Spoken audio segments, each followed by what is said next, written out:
احساس ہوتا ہے کہ جو ہے کوئی چیز میرے پیچھے چلی آ رہی ہے. آپ دیکھیے رات کی تاریکی میں آپ اکیلے چلیے تو احساس ہوتا ہے کہ جیسے کوئی چیز آ رہی ہے, مگر پیچھے کوئی چیز رہتی نہیں ہے. احساس انسان کو ہوتا ہے. امام غزالی ارشاد فرماتے ہیں کہ وہ چلتے چلا جا رہا ہے, جب کچھ دور بعد احساس ہوتا ہے کہ کوئی چیز اس کے پیچھے چلی آ رہی ہے, تو اس نے مڑ کر کے دیکھا تو دیکھا کہ ایک عجیب الخلقت شے, یعنی جس کو کہہ لیجیے خوفناک چیز, کوئی ڈراؤنی چیز اس کے پیچھے چلی آ رہی ہے. تو جب اس نے اس چیز کو دیکھا تو دیکھنے کے بعد انسانی تقاضا کیا, جب انسان کسی خوفناک چیز کو دیکھے گا تو بھاگے گا.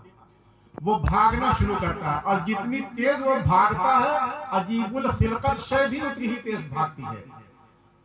اور جو ہے جب بھاگتے بھاگتے تھک جاتا ہے تو رک جاتا ہے. حضرت شیخ سعدی فرماتے ہیں کہ ایسا انسان ہو تعالی لسان ہو کسب نور مغلوب یسور القلب.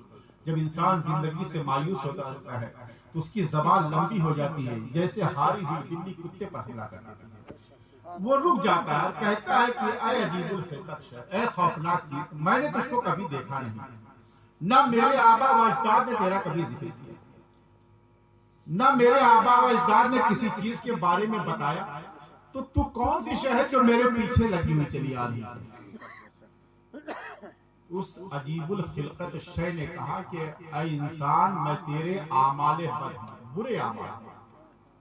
آج ہم اپنے معاشرے میں دیکھیں جہاں جتنی برائیاں ہم لوگ کرتے ہیں, مسلم معاشرہ, آپ جوئے خانے کے اڈے پہ جائیے, شراب خانے کے اڈے پہ جائیے, عیاشی کے اڈے پہ جائیے, تو اکثریت ہم لوگوں کی ملتی ہے. حضرت اگر غلط بولیں گے تو آپ اصلاح فرمائیے گا آپ لوگ, کیونکہ ایک دم کوئی اس میں نہیں کہ میں جو ہے کوئی بہت بڑا عالم ہوں, ایسا نہیں, یہ سب مت سوچیے گا.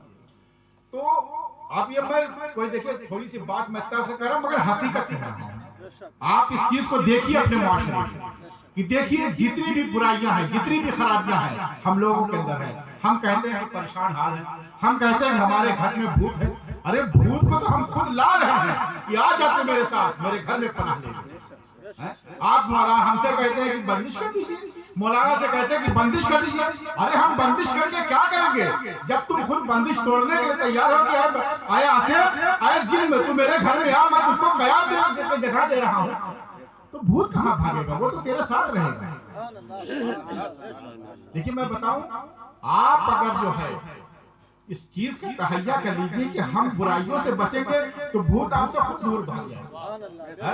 حضرت امیر معاویہ کے بارے میں آیا ہے کہ آپ نماز فجر کے وقت سو رہے تھے, نماز فجر قضا ہونے والی تھی. ابلیس نے آپ کے آنکھ کے انگوٹھے کو ہلایا, حضرت امیر معاویہ کی آنکھ کھلی. کہا کہ کون؟ کہا کہ میں ابلیس. کہا کیوں اٹھایا؟ کہا کہ آپ کی نماز فجر قضا ہو رہی. حالانکہ آیا ہے کہ نماز جو ہے عبادت کرنے سے ابلیس روکتا ہے, شیطان کا کام ہے کہ نماز سے روکنا, مگر حضرت امیر معاویہ کو اٹھا دیا. کیوں اٹھایا؟ کہ نماز ان کی قضا ہو جائے گی. کہا کہ اگر آپ کی نماز قضا ہو جائے گی تو کہا کہ آپ نے فرمایا کہ تو نماز سے روکتا ہے. کہا اس لیے جگہ دیا کہ آپ نماز پڑھ لیں تاکہ اتنا ہی ثواب ملے, نہیں تو 70 آپ روئیں گے تو اللہ 70 گنا آپ کو ثواب دے دے گا. لہٰذا آپ اتنا ہی پڑھیے, زیادہ مت پڑھیے. تو لہٰذا اس عجیب الخلقت شے نے کہا کہ میں تیرے برے اعمال ہوں. تو اس نے کہا کہ میں تو گناہ بہت زمانے سے کرتا آ رہا ہوں. حضرت امام غزالی فرماتے ہیں کہ اس میں لکھا ہے, کیا فرماتے ہیں کہ جو ہے آپ نے کہا کہ اس نے کہا کہ میں تو بہت دن سے گناہ کر رہا ہوں. تو امام غزالی اس کی مثال پیش فرماتے ہیں. آپ کہتے ہیں کہ جب بچہ ماں کی پیٹ سے پیدا ہوتا ہے تو ایک بارگی چلنا نہیں شروع کرتا ہے, کچھ دن بستر پر پڑا رہتا ہے. اس کے بعد تھوڑا اور 2-4 مہینے کا ہوتا ہے تو پھلیے پہ سے زمین پہ آتا ہے. کچھ اور بڑا ہوتا ہے تو گھٹنوں کے بل چلنے کی کوشش کرتا ہے. اور بڑا ہوتا ہے تو جو ہے چلتا ہے, دوڑتا ہے, گر جاتا ہے. پھر ہوتے ہوتے کچھ بڑا ہوتا ہے, پھر بڑا ہوتا ہے. ایک دن ایسا آتا ہے کہ باپ کے ساتھ کندھے سے کندھا ملا کے چلنے کے لیے تیار ہو جائے. تو اے عجیب الخلقت شے, جب جو ہے تو برائیوں کی طرف جتنی تیز تو قدم بڑھاتا تھا, میں اتنا ہی پروان چڑھتا تھا. جب تو اپنے جو ہے قدم کو گناہ کی طرف لے جاتا تھا, میں پروان اتنی تیزی سے چڑھتا تھا. آج تو نے اتنا گناہ کیا ہے کہ میں تیرے سامنے سبحان اللہ. وہ پریشان ہو گیا. اس نے کہا کہ جو ہے ایسا کیسے؟ تو اس نے کہا کہ اچھا بتاؤ, جب تم کو اتنا معلوم ہے تو تم کو تو یہ بھی معلوم ہوگا کہ تم سے چھٹکارا کیسے پایا جا سکتا ہے.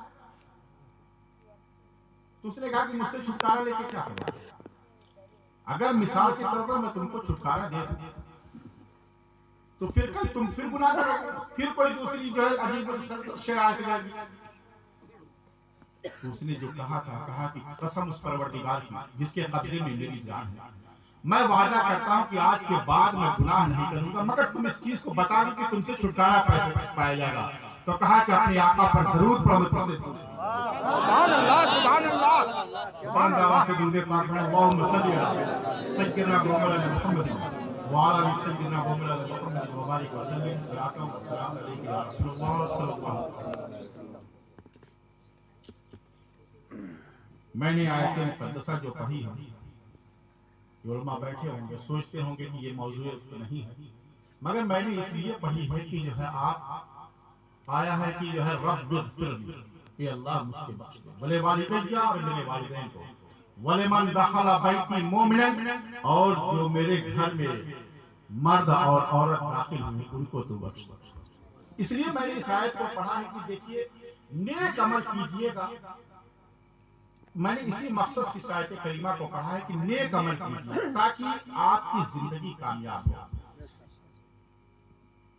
اور حضرت غوث پاک رضی اللہ تعالیٰ عنہ، آپ کا مقام و مرتبہ ہم لوگ کیا بیان کر سکتے ہیں، جن کے مقام و مرتبہ کے بارے میں آیا ہے کہ غوثیت کبریٰ کے آپ مقام پر فائز ہیں، اور صبح قیامت تک اب جو کوئی غوثیت کبریٰ کے مقام پر فائز نہیں ہوگا۔ وہ غوث پاک ہیں کہ جن کے بارے میں آیا ہے کہ آپ کی ماں کے پیٹ سے جو ہے مادرزاد ولی پیدا ہوئے ہیں، اور آیا ہے کہ جو ہے رسول جہاں غوث پاک اپنے ماں کے پیٹ سے کچھ پارے کیے ہوئے پیدا ہوئے ہیں۔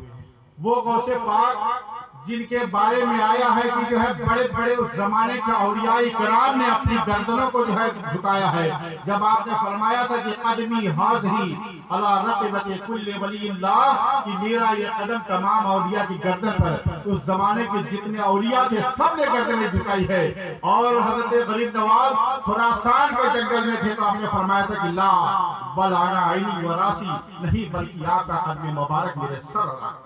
سبحان اللہ سبحان اللہ۔ تو دیکھیے میں چیز بتاؤں، ہم لوگ ان اولیاء سے محبت کریں گے تو یہی ذریعہ نجات ہوگا۔ میں نے کل بھی جو ہے تقریر میں نے کہا تھا کہ جو ہے حدیث پاک میں نے بیان کی کہ اللہ کے رسول صلی اللہ علیہ وسلم نے صحابہ سے فرمایا کہ میرے صحابہ تم میں سب سے مفلس کون ہے؟ تو صحابہ نے کہا کہ یا رسول اللہ ہم میں سب سے بڑا مفلس وہ ہے کہ جس کے پاس درہم و دینار نہ ہو۔ تو اللہ کے رسول نے ارشاد فرمایا کہ نہیں، تم میں سب سے بڑا مفلس وہ ہے جب میدان محشر قائم ہوگا تو سب سے بڑا مفلس وہ ہوگا کہ جس نے نماز پڑھی ہو، روزہ رکھا ہو، حج و زکوٰۃ کیا ہو، اور اس فہمی میں پروردگار کی بارگاہ میں جائے کہ جو ہے میرے پاس تو اتنے نیک عمل ہے کہ اللہ مجھ کو بخش دے گا۔ تو اسی وقت جب حساب و کتاب کا وقت شروع ہوگا تو جان رہے ہیں کہ اس کے کچھ جو ہے قرضدار، یعنی جن کے ساتھ ایسا نہیں کہ جو ہے روپیہ پیسے کا قرضہ نہیں، جس کے ساتھ اس نے جو ہے زبان کا غلط استعمال کیا ہوگا، جس کو گالی دی ہوگی، جس کے اوپر تہمت لگائی ہوگی، جس کے ساتھ جو ہے اس نے جو ہے بیماری کی ہوگی، وہ لوگ حاضر ہوں گے اور کہیں گے پروردگار آج یوم الجزا ہے، اور تو نے فرمایا ہے کہ فمن یعمل مثقال ذرۃ خیرا یرہ ومن یعمل مثقال ذرۃ شرا یرہ۔ اے پروردگار تو نے فرمایا ہے کہ جو ذرہ برابر دنیا میں نیکی کیا ہوگا آج اس کا بھی اجر اس کو ملے گا، اور جو دنیا میں ذرہ برابر گناہ کیے ہوگا تو اس کا بھی اجر اس کو ملے گا۔ اے اللہ اس نے میرے اوپر تہمت لگائی ہے، مجھ کو یہ کہا ہے، یہ کہا ہے، یہ کہا ہے، اتنا گنائیں گے لوگ کہ جو ہے اللہ ارشاد فرمائے گا کہ اس کی نیکیاں لے لیں، اور لوگ اس کی نیکیوں کو لے لیں گے۔ تو بتائیے ایسی عبادت کرنے سے کیا فائدہ ہے؟ کیا آپ نماز پڑھیے اس کے بعد لوگ اپنے مومن بھائی کا حصہ بھی غصب کرنے کی، موقع پڑے تو اپنے مومن بھائی کی امانت میں خیانت کیجیے، موقع پڑنے پر اگر کسی میں جو ہے بھائی کی جو ہے بیٹی کا رشتہ لگ کر رہا ہو تو آپ اس کے رشتے کی کاٹنے کی کوشش کیجیے، ہے کہ نہیں لوگ؟ اگر جانیں گے کسی کے تھوڑی سی اگر جو ہے کچھ اختلاف ہو گیا ہے تو اگر کسی کا رشتہ لگ رہا ہے کسی کی لڑکی کا تو جانے اتنا کرایہ خرچہ کر کے جانے کے لیے تیار ہو جاتا ہے کہ جا کر کے اس لڑکی اس کے کردار بڑے خراب ہیں۔ استغفر اللہ، اپنی جو ہے سوچو تو صحیح، تم دوسرے کے بارے میں کہہ رہے ہو،